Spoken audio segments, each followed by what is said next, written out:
All right, in the back, can you hear me okay? All right, good. Well, I do extend my welcomes because I feel like that is a good round of applause for a lawyer, politician, lobbyist. Everybody loves those, right? I feel the love. But I mean, you got to compare me to some of the politicians you have to face, like Senator Inhofe, right? Here's one of his recent science books. Where he disavows global warming. That's the kind of fellow he is. I write a chapter in my book about the religious right politicians. It's called The Fundamentalist 50. And he, of course, is on the list. But that really doesn't do him justice. This guy is definitely top 10, Senator Inhofe. I mean, he is in Bachman crazy overdrive. This guy, he's out there. He's the one, in his first campaign when he was running for U.S. Senate, he said flat out, this wasn't ironic, it wasn't as a joke. He said, this campaign's about guns, God, and gays. Now, this, not about health care, not about helping children, not about economic development, about guns, God, and gays. That's what we're facing, you know, in Oklahoma, exactly. And I really extend my admiration to you for working in this environment. Round of applause for you for kind of putting up with it, you know? It's a tough challenge. And you've got some history with those kind of problems. You know, Oral Roberts was big in American history. A lot of people don't recognize the level of Oklahoma's Oral Roberts and the innovation of the whole faith-healing business, and it was a business, and the whole we're going to get rich through religion business, although I noticed the one who got richest was him. And really so many others who've come since followed Oral Roberts of Oklahoma into that trend. So there's that Oklahoma has, you know, some challenges. But I would say that there's another history to the state of Oklahoma that I want to kind of cast people's mind back to. Some may not remember him so much, but and that's Will Rogers of Oklahoma. Now, Will Rogers, some people may not realize it today, but he was the highest paid movie star of his time. He started out, you know, doing rope tricks and telling jokes and was the highest paid movie star for several years running, the leading wit acknowledged in America, in fact, acknowledged by everyone, including by Franklin Roosevelt, as the most popular man in America, Will Rogers of Oklahoma. Here's some of the things I'm going to quote that Will Rogers said. Quote, "There is no argument in the world that carries the hatred of one over religious beliefs." Will Rogers said, "There were very religious people that come over here from the old country. They would shoot a couple of Indians on their way to the prayer meeting." Will Rogers was Cherokee as well, and he said, "My ancestors didn't come over on the Mayflower, but they met the boat." Now, this was the guy who was the most popular man in America, acknowledged by everyone for many years running. And when I talk about and what we can do about it in my book, I'm talking about us taking over America for the kind of values that Will Rogers talked about, Oklahoma's real values. And that's what I want us to work together to achieve. And I'll tell you what, I don't think we should be having a victory lap, because I think after that election last November, Barack Obama got reelected, and there's a lot of folks who are saying, well, you know, all right, you know, America joins Bill Maher's church. We're all set. Everything's just hunky-dory. We don't need to worry anymore about what's happening in this country. And what I want to say to you is that is dead wrong. That is absolutely not the way things are. Here's a map of the U.S. House after the 2012 election. Now, some of it is, you know, because of population in rural areas distorted, but it does give you a sense. The people that I wrote about in my book, which was published in 2012, the vast majority of those people, theocratic people, are still in office, still wielding power, and even when they were replaced, I wrote about them in the chapter The Fundamentalist 50, they were in most cases replaced by other theocrats. That's the situation. Let me tell you, serving as a 10-year politician myself at the state legislative level, let's face it, most folks, they can't name their state senator, they can't name their state representative, but so much of what happens to affect your life is what happens at that state legislative level. And I got to tell you, sad news really, you look at that map, theocratic control of most of our legislatures, and folks on the coasts, they'll say, well, you don't need to, that's just the flyover country, you know, it's not really that way. Actually, that's not even true. 10 most populated state legislatures, 7 of the 10 after 2012 are controlled mostly by theocratic politicians. So it follows what I call Faircloth's law of down ballot money. Because I heard a lot of people say, oh, see, the Koch brothers, they put in a lot of money against Obama with the super PACs and all that, and they lost. Therefore, money doesn't matter in politics. Wrong. That's wrong. Faircloth's law of down ballot money. At the top level, when everybody knows the personality of Mitt Romney and Barack Obama, I do think money still matters, but it matters a little bit less at that level because of the intensity of public engagement. But the further you go down the ballot, speaking as someone who served at the state legislative level, you get a nice brochure that has a nice shiny smiling face of some politician. You don't know really who the heck they are. You might well vote for that nice smiling face. You don't know that they're a right-wing theocrat because nobody's checked and found out, but meanwhile the money's been poured in on their behalf. So at the down ballot is really where the big money counts, and they make sure to do it at those state legislative levels and at the gubernatorial level, which is where you see the people who rise up to become presidents and U.S. senators. And money counts.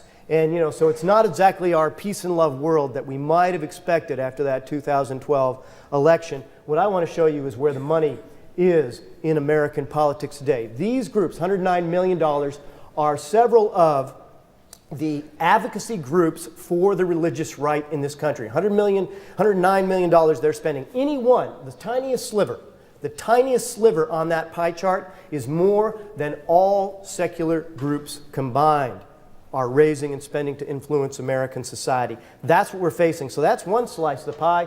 Next slice of the pie, focus on the family, very big player in Colorado Springs. $130 million. They had to do a few cuts. Oh, too bad. Now they're down to around $130 million annualized budget with focus on the family that we're up against. But the pie grows. He's dead, but his empire is not. $401 million. And don't forget, it's all propaganda. Liberty University is a propaganda machine. They produce people that have to, in their science department, believe in young earth creationism as a requirement of employment. They teach people in psychology. This is the type of psychology we were supposed to be, therapied out of being gay, that kind of thing. But they get the same certificate as anybody else. So when they're out in the job market, nobody knows the difference between someone with that degree as far as the piece of paper and someone else. $400 million. And then, of course, our friend Pat Robertson and his empire as well, $412 million. All of it propaganda, all of it affecting American society, and ooh, look at that. See, we have got to face up to the hard realities of politics. I have friends who are free thinkers, and they'll say, well, I'm above that political stuff. I'm above that. I'm someone who's going to talk on the merits and just to my friends and so forth. Either we're going to affect society or we're not. Either we're going to let the theocrats take over or we're not. And I say the answer is that we're going to take over for the original views of our founding fathers and for rational people that really were what this country was supposed to be founded regarding. And things are actually headed more in our direction than they would have you believe. I mean, the religious right, you got to hand it to them. They leverage their way to have veto power over one of two major political parties in the United States. That's very incredible. But in fact, demographically, they capped out. They capped out around 1990. They grew 70s to 90s in that time frame, that 20 years. But then around 1990, they sort of leveled, maintained. What you saw, however, is us. Those who are unaffiliated with religion has grown dramatically since 1990, but unfortunately for us, we have yet to capitalize on the growth of our demographic leading to political influence. And that's what I want us to organize regarding. Now, there's great glimmers of hope. There's U.S. Congresswoman Kyrsten Sinema from, of all places, Arizona, who got sworn in to the U.S. House on a Constitution, not a Bible. She identifies as a secular elected official. So there are great glimmers of hope for the future, but I think we really need to accomplish more, because right now, theocrats that I document in my book are deeply embedded in the tissue, in the DNA of American government, and we need to really organize to do something about it. And this problem is pervasive. It's not something that might happen. It already did happen. And that's a message I'd like you to convey to your friends and neighbors, is that a lot of theocratic laws already did happen. And I write in my book about a 10-point vision of a secular America, which is positive in its approach, but unfortunately it's redressing 10 areas of injustice in American law. And these are not 10 areas of injustice like a cross on public land. They're not about a manger in the town square at Christmas time or the 10 Commandments on the courthouse lawn. I'm against all those things. But no, that's not what these 10 areas of injustice are about. These 10 areas of injustice are in every case. In my book, I document multiple examples of real people who are harmed by religious bias in American law. And that's really part of the strategy of this, is that when you have real people harmed, not abstractions, it becomes something that is connected to our government in a way that resonates with other people. It's one thing if your neighbor is biased against you because you're religious. It's much worse if somehow they've gotten a law passed that can institute their bias into American law. And these are laws that are justified by a religious viewpoint, and we need to do something to change. I'm just going to give one example here, to me one of the most horrible ones, and this has to do with childcare. We're talking about our littlest citizens, 2, 3, and 4-year-old kids. In 13 states, there are exemptions from the health and safety laws that generally apply to childcares if the childcare labels itself religious. Now, there are some good religious childcares, but when you're in an unregulated environment, Alabama is one of the most horrible examples of this, then a lot of things can happen. Situations of children left in their own feces for hours on end, and in some cases, extreme situations where children have been neglected unto the point of death. It is really tragic.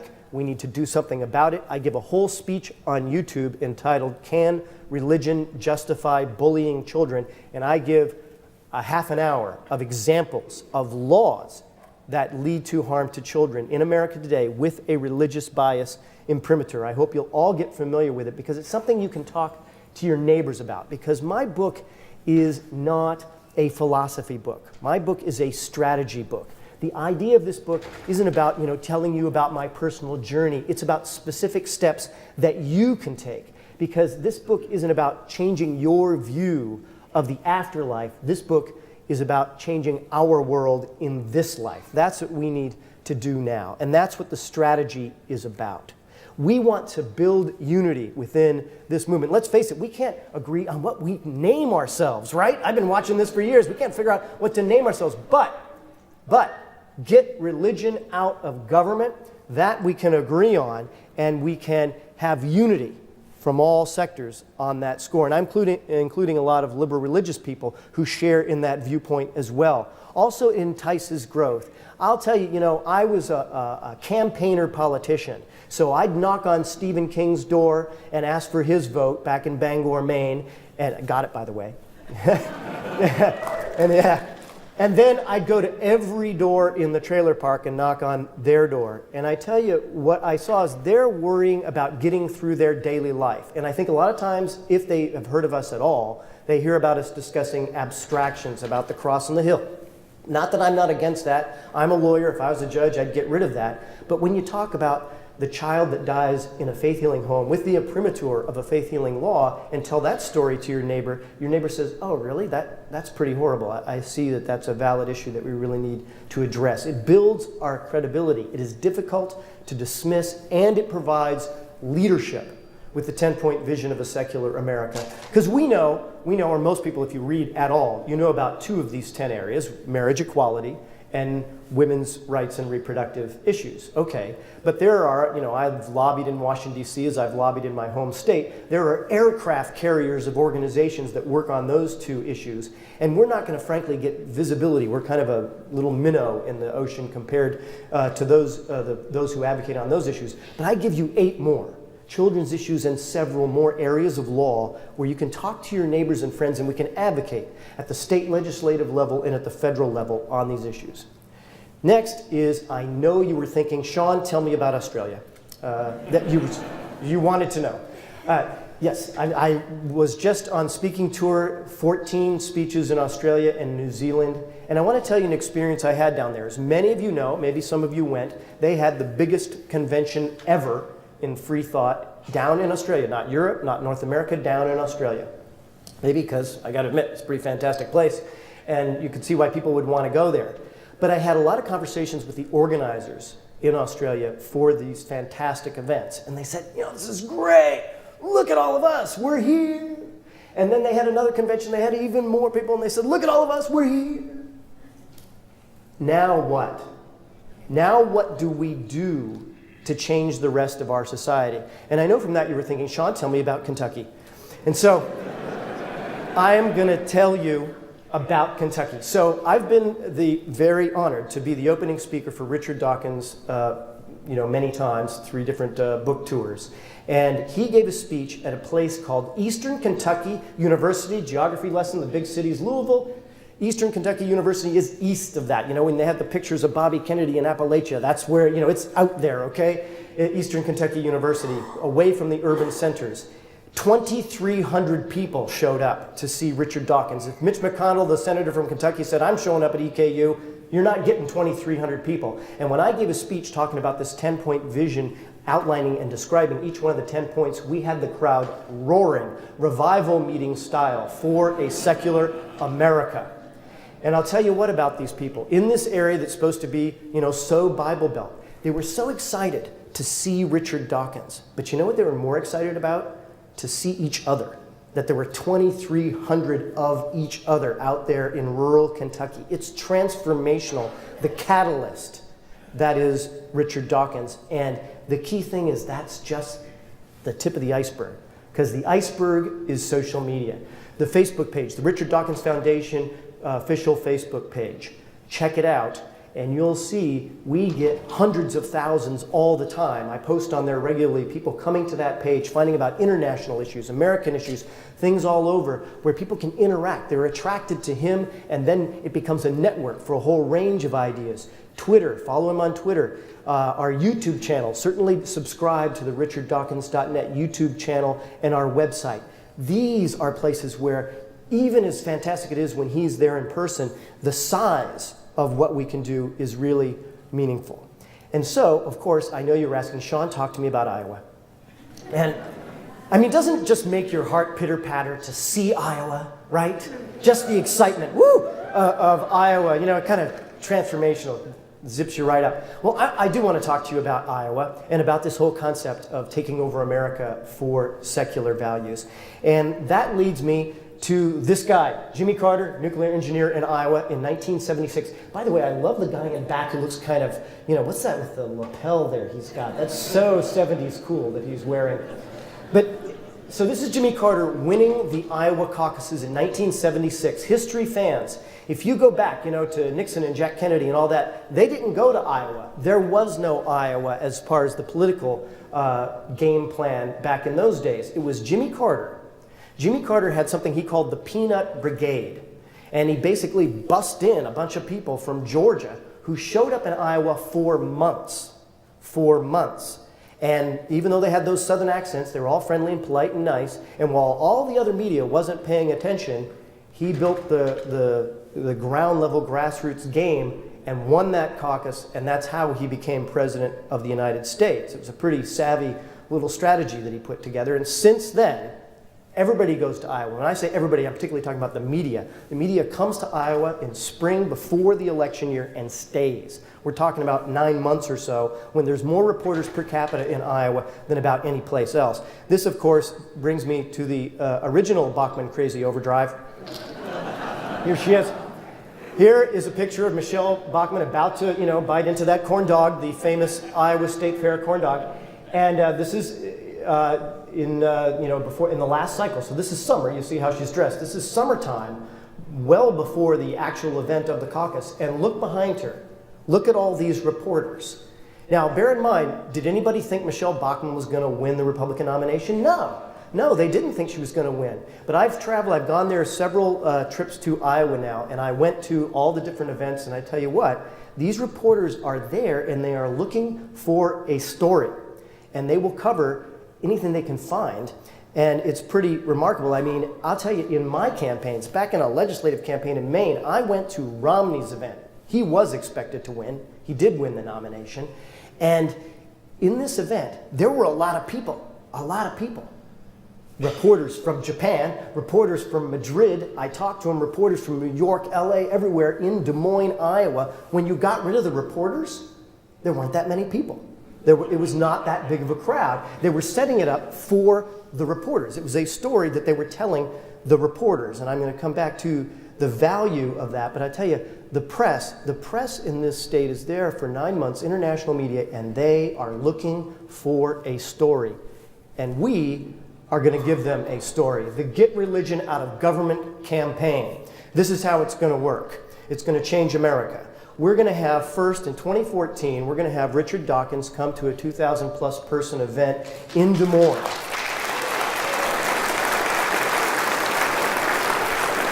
Now remember, we're talking about 2015, 2016 for the campaign cycle. So 2014 is the groundwork for what we're talking about accomplishing here. Building our volunteer base and team. And we want to draw people from all over the middle of the country to head up to Iowa for this sort of kickoff event. And we're talking about collaboration here. So I'm going in August. I'm going to be speaking to liberal religious groups because there's a lot of groups, you know, Unitarian Universalists. I've spoken with rabbis, Episcopalian ministers, a lot of them who are on our side when it comes to separation of church and state and building a team, civil liberties groups, gay community groups, women's rights groups, organizing with them so that we have a broad coalition. We're going to hire an on-the-ground, paid staff field director by January 2015. Could be one of you if you're a good organizer. We need someone who knows what they're doing about political organizing. I'll work on the national level with folks, with all of you, and we'll have this person on the ground paid, just like they're campaigning for a candidate, but they're campaigning for Get Religion Out of Government, a nonpartisan effort. We're advocating to both parties about this issue. Spring 2015, this is where the people from all over the country come in, is that we're going to have a chart of the weeks headed up to the caucus, and we're going to have Florida's going to come in and take their 2 weeks, and they're going to couch surf at someone's house. People from Delaware, people from Alaska, people from all over who believe in the secular cause are going to focus on something that really can transform American politics. We're going to have apps on people's phones when they arrive so they can know, okay, we're going to hop in the Chevy and we're going to drive 150 miles and go to this event where there's going to be only, 15 people and 5 reporters and 5 of us wearing a beautiful Get Religion Out of Government t-shirt that keeps everything organized on the same message and theme, because we're going to have yard signs. There's only one way reporters come into Des Moines. They come into Des Moines through the Des Moines airport. We're going to have a giant billboard, Get Religion Out of Government, so they can't escape seeing what our message is. We have it all over. We saturate the state fair. We make our presence very much known.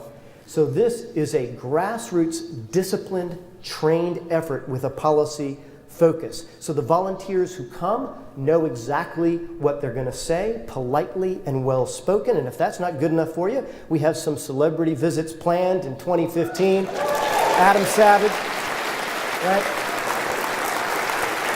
I was at a reception with Adam Savage. He said, yes, I will do this. This matters to me, and I will help out with this. And when there's a couple other folks we're talking to who will come as American citizens who care about separation of church and state. It's going to be a great campaign. So this is a real collaborative. Iowa in-state money, but a lot of you coming from out of state volunteering. Media connections built up in-state and also nationally. And then using and understanding the 10-point vision is really important, because this is a 10-point persuasion set of ideas, not a bunch of arguing points. We're good at arguing, that's great, that's fun, but we're not going there to tell people to be religious or not. We're going there to say our society has become unjust because of religious bias, and we're all going to work together to make it different. So that is what we're going to do. So Iowa does make my heart beat faster, because we're going to change America there and make it a better place. And now I want to show you Tim Minchin. Well, just because I got my picture with Tim Minchin, am I cool or what? Just even send my right. Okay, so I had the honor of speaking at the Reason Rally, and it was exciting to be at that event. And it was a fantastic and wonderful event. Could have been a little warmer, but it was a great event. And here's the thing, though. As with Australia that I mentioned earlier, we did well. We got some press. But look at it from a reporter's standpoint. What's our story? And when we talk about Iowa, we're not talking about trying to bring the media to a crowd of us. We are bringing us to where the media is going to be. And we're not there to just say we're here. We are there to do something. From a reporter's perspective, that's a story. is that we're there right in front of them conveniently, and we're doing something to change society. And that will give us visibility like we have never had before. So party in Iowa with the Dawkins Foundation, with Adam Savage. And this is a party to change the world, to really make the world a better place, because this is our goal. Capture the imagination and attention of the media about this organized, articulate campaign to get religion out of government. They will eat it up to say there's a real counterbalance to the religious right. That's a news story that people can really clam onto. And the other key thing about it is, while we're working with all religious groups, we're all on the same team. If they get attacked as, those nasty free thinkers, those non-religious, there will be an Episcopalian minister who will stand up and say, I am standing with these people and I support them totally. But we won't forget that we were the ones who spearheaded it. We were the ones who started it, and that will also be part of the story as well. It'll be a very good story for us. Next is, we need to make this happen. We need money, we need volunteers, and that's what the Richard Dawkins Foundation is about. It's great to have ideas and speeches, and I hope you guys will certainly watch all our speeches on the richarddawkins.net YouTube channel. But let's talk about doing stuff. You're familiar maybe with the OUT campaign. That's the red letter A, thanks to our executive director, Dr. Elizabeth Cornwell. It's been great spreading visibility throughout the world, and a really important contribution. The Clergy Project, for people who, so many of them, who were clergy, who are now transitioning out of religion. We're giving them a safe home, and you'd be surprised how many are taking that safe home as they transition out. Then you have our Spanish language website. If you want to talk about the future of this country, or really in many ways the future of the world, you have to reach out to the Spanish language community. We have a Spanish language website, Richard Dawkins, up and running. Next, we're talking about a movie that outlines these 10 injustices, not by lecturing at people, but by literally showing the victims, the children, the victims of the injustice, and contrasting those victims with what I call the lifestyles of the rich and religious. So I have a young lawyer who's working with me, and she's doing a database of the homes of mega ministers. We're going to Google map these people and show them, show what they look like. And the key point of this message is not the Joyce Meyers, the tip top. The key point is, I got an email from a guy in Anchorage, Alaska, who said, I watched your video. It's called the Religio Industrial Complex. Check it out where I go into more detail about this. But this guy said, yeah, I saw your video.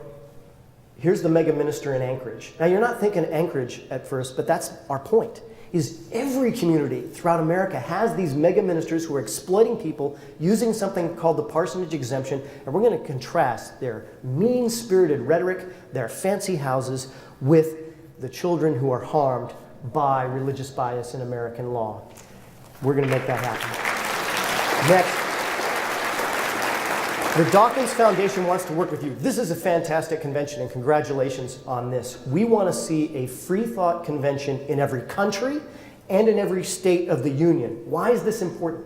For civic visibility. And we want to add a little feature at the Dawkins Foundation. That is that every free thought convention, whether it's every year or maybe it's every other year, but that you have an element that's very localized, that you're looking at what's happening in your state legislature, that you've got local professors, local organizers, maybe some local elected officials, in addition to whatever national speakers you want to get. But give it that, in this case, the Oklahoma twist, or Delaware, Hawaii, whatever the case may be, but show we've got our knowledgeable people here on the ground, our farm team. Because frankly, that's what I think is going to be the future. That's going to be where they say, wow, that guy from Oklahoma State was a fantastic speaker. Let's move him to the national level for free thought speaking. It will really build us as a movement, and it will give us that civic visibility, which I never saw when I was a politician. I never saw us when I was a politician, and they need to see us in that kind of civic light that they don't right now.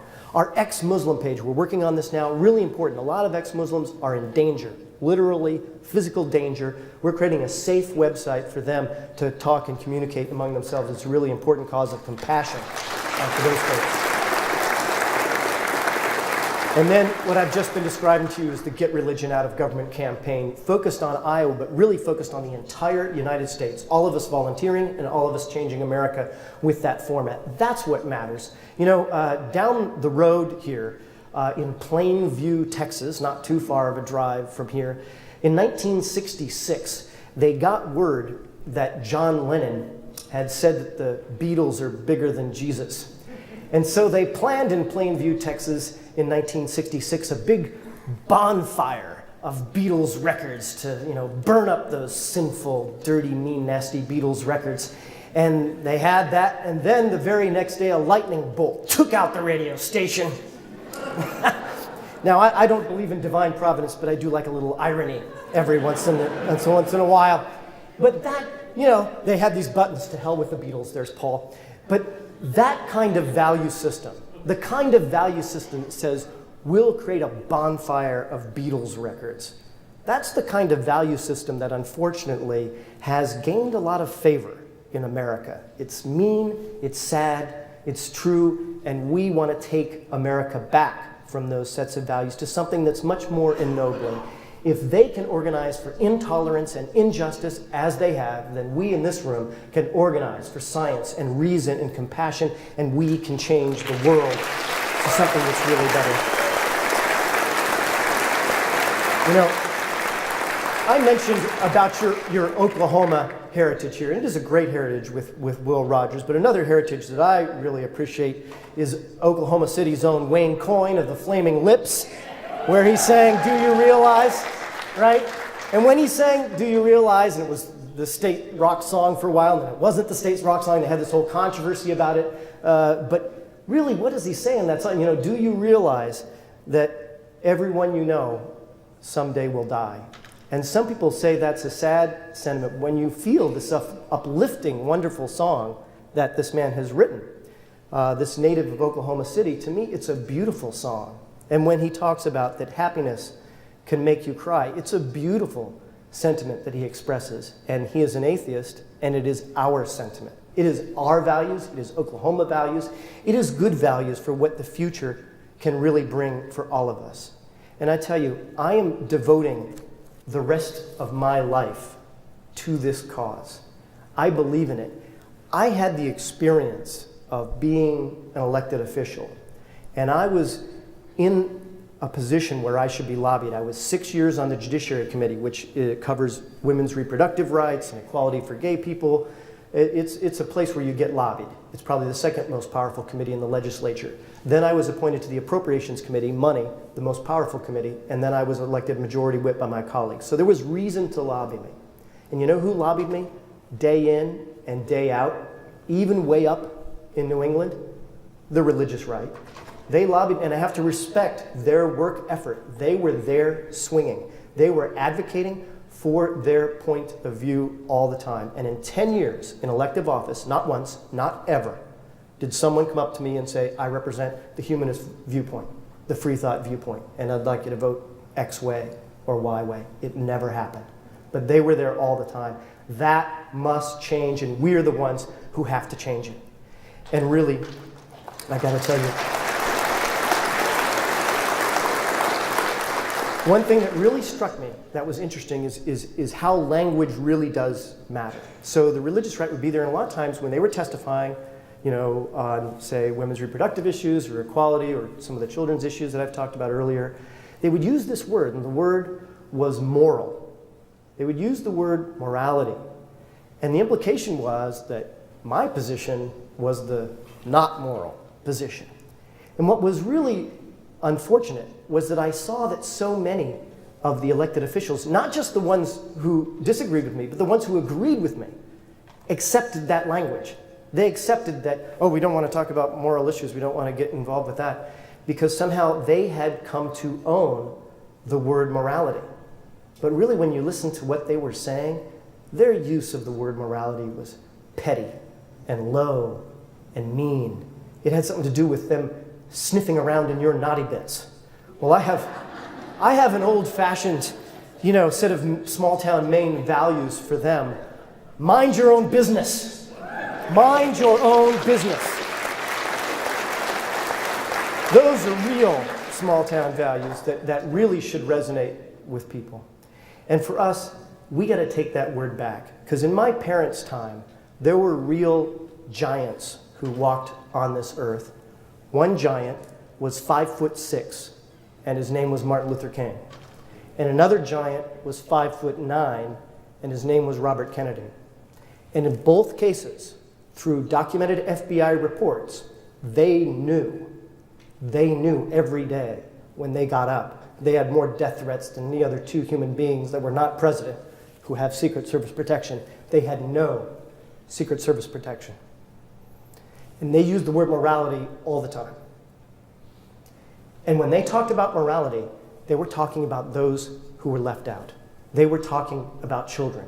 They were talking about those in the shadows. That's what morality means. And we are the ones. This next great civil rights cause is us. Not just advocating for us, because as you'll see in the 10-point vision, it often is benefiting children in so-called fundamentalist homes. It's not about us. That's the beauty of what we advocate for, is that we advocate for justice for everyone. So ours is the next great civil rights movement. Let's organize.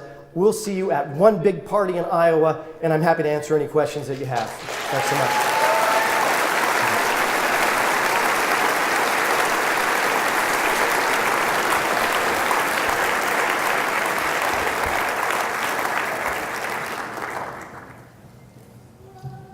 If you could just raise your hands and I'll come to you. Thanks, great talk. A question I have is, what is the projected outcome for the Richard Dawkins Foundation for Reason and Science with this effort in Iowa? What are you seeing the result? I know what you want the goal to be, but how do you think the effect will come about? What will actually be the result? Well, the key result we're looking for, our audience, to be blunt, is American media and international media. I think that if we get to the point where we have a really well-organized campaign, they're going to ignore us for the first few weeks of this. But if we're there steadily, week after week, bringing in people from California, Washington State, Maine, Florida. I gave a speech recently in Florida, and most of the people in the room raised their hands and said, I will come from Florida to Iowa to help out this project. So if we have that steady visibility, I think things will change. I have a friend of mine who's a doctor who really inspired me to this. He's in Des Moines. And he would show up, this is back in the 07-08 cycle, and he would show up and talk about healthcare just over and over and over. And one of the reporters in the wrap-up after the Iowa caucuses said, one guy, this is one doctor. But he showed up all the time and kept asking the same question over and over again. And because it's so small, the way things work in Iowa, the reporter said, you know, this guy actually affected the debate on healthcare in America, one guy, by showing up. If we can be organized, we can have, in a sense, a surprise attack. They're not expecting it from us. So change that media perception. Have a really well-disciplined campaign that affects how the media perceives us. Also, next steps is putting pressure on the political parties. Let's be realistic. The Republican Party, the way it is, you know, you're not going to change them from a theocratic bent tomorrow. But I think we could actually have an effect on the Republican Party if we treat people with determination and respect, that there will be people who start to say more vocally than they do now, and I'm talking about politicians in the Republican Party saying, you know, this religious right theocratic stuff is starting to hurt us. And to see the Republicans start to, at least some of them start to say, well, just for pragmatic reasons, if nothing else, we're going to back away. Some are going to back away. In the Democratic Party side, I'm much more optimistic that if we got a really vigorous effort, that you could see things really change even more so for the better in the Democratic Party. I'll give an example of what I mean. Some of you may remember at the Democratic Convention in 2012, the chair of the convention gavelled out the majority on this issue of this religious plank, the God reference in the plank of the Democratic platform. And it was very clear that our side was the majority side of the delegates to the Democratic Convention. But for political reasons, the chair just gavelled them away. Said, oh, the other side won.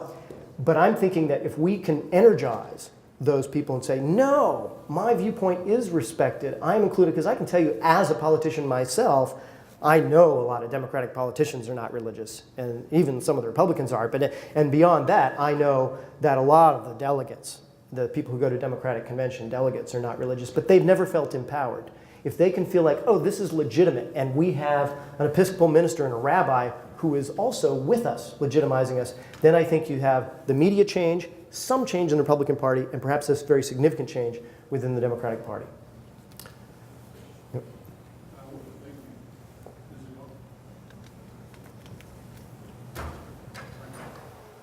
Can you hear me? Yep, yes.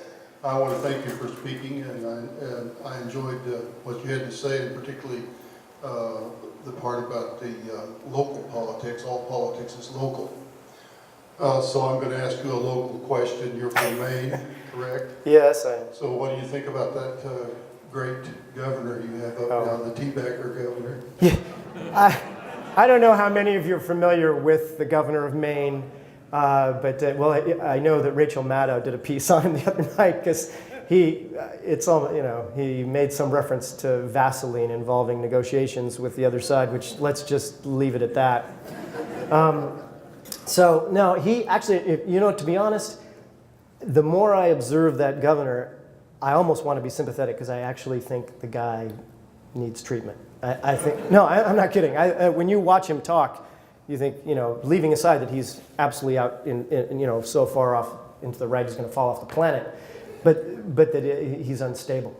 It's unfortunate, but that's our governor. So yeah.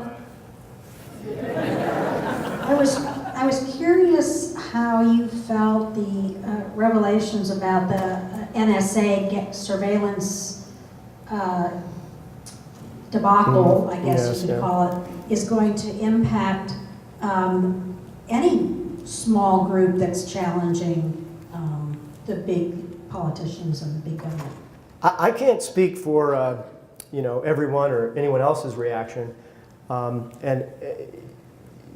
was taught, my dad used to always say, when I was a kid, my dad would say, you take on the problem that's in front of you.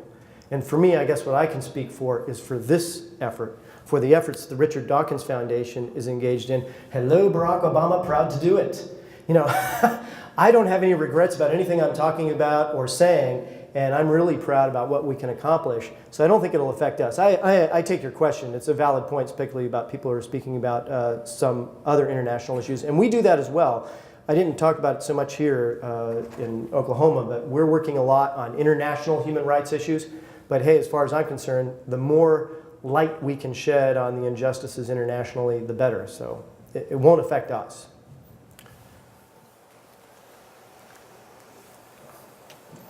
You mentioned in your presentation that 13 states allow for childcare, unlicensed childcare if they're religiously affiliated. Is Oklahoma one of those states? I don't know. I should have researched that before I came here, but that's one to look up. And actually, I would ask you guys, this is sort of a checklist I encourage people say as you prepare for another Freethought Convention here in Oklahoma.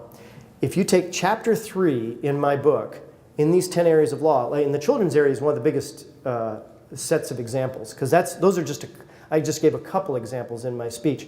There is a multiplicity, or if you don't want to buy my book, because people think you can just watch it on YouTube, Can Religion Justify Bullying Children, and get lots of examples of laws there. But what I'd like people and challenge people to do is to say, okay, let's sort of create a checklist and go, Oklahoma does have this one, that's bad. Oklahoma doesn't have this law, that's good. And build yourself a set of proposals to the legislature that are substantive and based on the injustices, because I tried to survey everything in the United States and federally, whereas you'd want to take that and kind of focus it on Oklahoma. And I think that would be a great task, say, for your upcoming, the next Oklahoma Freethought Convention.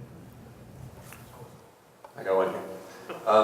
As a secular politician yourself, what do you personally think the forecast is for the future of politicians gaining higher ranks, congressmen, possibly even president, cabinet members? What do you think we can expect to see 50 years from now, 100 years from now? Oh, wow. In this country? 100 years from now. The singularity is near. No, if it's near, I want it to be near sooner, so I could be younger when it comes. Here's what I think, that organizing matters and the result is in doubt. I respect the religious right, because I really think they have fought above their weight class. If you look at the polling data, they are not 50% of America, yet they've got veto power over one of two major political parties, so it's almost like they're at equipoise in American political power, which makes no sense. Because a significant portion of religious people do not join in the crazy fundamentalist aspects, but yet they've gained that leverage. And to me, how did they do it? is really, when I showed that picture of Jimmy Carter, historically, I think what happened, and I write a little bit in more detail about this in my book, is they got really mad at Jimmy Carter for one. Jimmy Carter was the first person, which I didn't care for, who went on and said, I'm an evangelical Christian. He was the first politician who kind of did that since William Jennings Bryan anyway. First president who did that. And then he was pro-choice, and he took other positions that they did not like, and it infuriated them. And they really said, well, we're going to take care of this. And they really organized brilliantly. And frankly, we've not done that. And I think that there is doubt as to how this turns out based on whether or not we can buck up and organize more than debate. I'm not religious. I'm happy to talk to anyone at the bar and say, here's why, and I hope you'll join me in not being religious. But I think for political purposes, we got to have a policy organized focus. But having said all that, I'm really optimistic, if you want to know, because here's why. The demographics are fantastic for us. If you look at young people, less and less religious, and that's really positive for human rights and civil rights. I almost don't care that they're not religious. I just care that when I meet non-religious people, I think they're going to treat gay people equally. They're going to say women should be treated equally. That's the biggest thing I like about lack of religion, is that sense of objectivity about human rights. And that's where you folks can change it. There's a lot of young people in this room. Run for the state legislature. Run for your city council. Run for your school board. A lot of times I'll hear folks in the Freethought community say, well, let's run for president.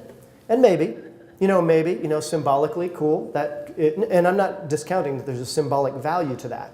But I actually want to see someone say, yeah, I won for U.S. House of Representatives. And that takes years of planning just to make it to the U.S. House. That's, people say politicians, they're dumb, and there's a lot of dumb ones.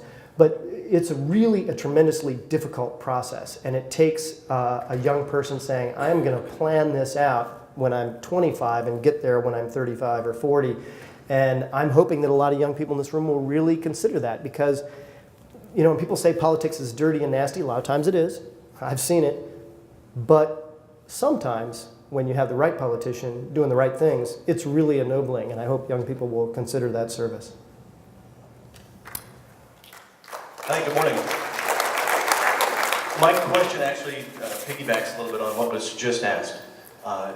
The forecast of non-believers taking more positions of power in government seems as though it's building, it's accelerating. More polls that I've seen online seem to point out that there are more people willing to at least not identify with a specific religion. Has there been an extrapolation, using whatever charts and graphs are necessary, to see at what point it might actually be feasible to have a vocal non-theist in major positions of power in the U.S. government? I think it's a matter of individual happenstance and strategy. Let me give you an example of what I mean. I remember, 10 years ago, maybe even less than 10 years ago, I had friends, less than 10 years ago, I was in elective office, and I had friends who said, there will not be a black person president of the United States in our lifetime. It will not happen. These are liberals who want a black person to be president of the United States, and they just said, it's not realistic, it will not happen. And lo and behold, there was this really damn good candidate who showed up. And I think that's a big part of it. Kyrsten Sinema from Arizona, I'm not pushing her into other words that she doesn't want to use. She is a secular elected official who got sworn in on the Constitution. She's smart, attractive, young, and she's in the U.S. House. What could she be 10 years from now? I don't know. Demographics are changing in Arizona. Demographics are changing all over the country. Bigger Latino community, for example, in Arizona. So you kind of time yourself with the demographic change, and I think things are really headed in a positive direction if we organize. And on the individual level, if a politician says, you don't say necessarily, I'm going to go, you guys know Oklahoma better than I do, but there's probably most towns, I'll admit it, where it's going to be tough, right now to win a state rep seat. But there's a couple places, maybe it's college towns, maybe there's a couple places in Oklahoma where someone who is smart and well organized could win. And frankly, I don't think you should. I wouldn't like it, and I know they do it, but I don't like it when a fundamentalist says, vote for me because I'm a fundamentalist. Or even vote for me because I'm a liberal Lutheran. I don't want that. And I don't want someone to say, vote for me because I'm not religious. I want you to say, I'm a hardworking person. I'm going to work on the issues and work on the state budget and do my best to help with health care and all the rest. and I happen to not be religious. I think that's how we need to kind of approach that strategy. And then I think not only could we succeed, many people in this room could succeed. Oh, yeah. Oh, sorry. How do we take back the monopoly of morality and ethics from being intertwined with the idea of religion? Earlier you mentioned the legacy of Martin Luther King Yes. Jr., and often when I go to free thought or atheistic conventions, I tend to be one of the very few melanated people in the room. And I believe the reason is because so much of the African American identity is intertwined in the civil rights movement. Yes. But you'd be hard pressed to convince someone who marched with Dr. King or who knew Malcolm X that it wasn't the hand of God that kept that movement going, since the majority of the organization was done in places like church basements. Fair point. Although I would encourage you, and one, I think that's totally, what you're saying is absolutely valid, but I would encourage you to check out A. Philip Randolph. Maybe you already have. But A. Philip Randolph, for those of you who don't know, there's a statue of him.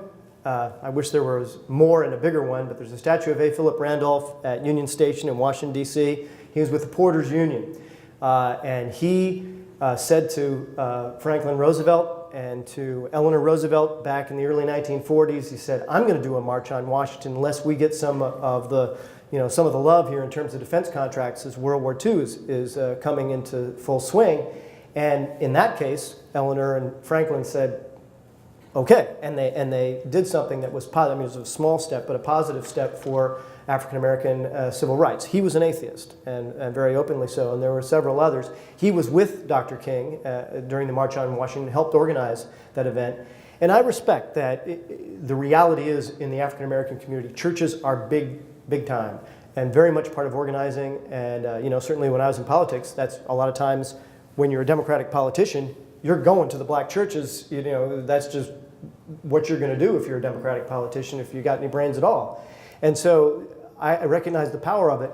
But on the other hand, remember that Dr. King, when the other day they had the anniversary of the no government orchestrated prayer in schools ruling. Some people call it getting prayers out of school, but that's not true. You can pray anytime you want in school. You can't have the government impose a prayer in school. Dr. King, in response to that, said, I'm glad that ruling happened, and I think it was right. And he actually a couple of years later said when he heard that Alabama Governor George Wallace was all mad about it and going to Congress to try to change it, that's when Dr. King said, well, I knew I was right then. And so even though he was from a religious perspective, a lot of his actions, a lot of what he was talking about was civil and civic. And that kind of brings me back to this Iowa thing, is I'm okay with an Episcopal minister, Unitarian Universalist minister who says, all right, they believe in God, but they're with me on these issues. I will stand shoulder to shoulder with them, and I'd stand shoulder to shoulder with African Americans who, take that separation of church and state view as Dr. King did.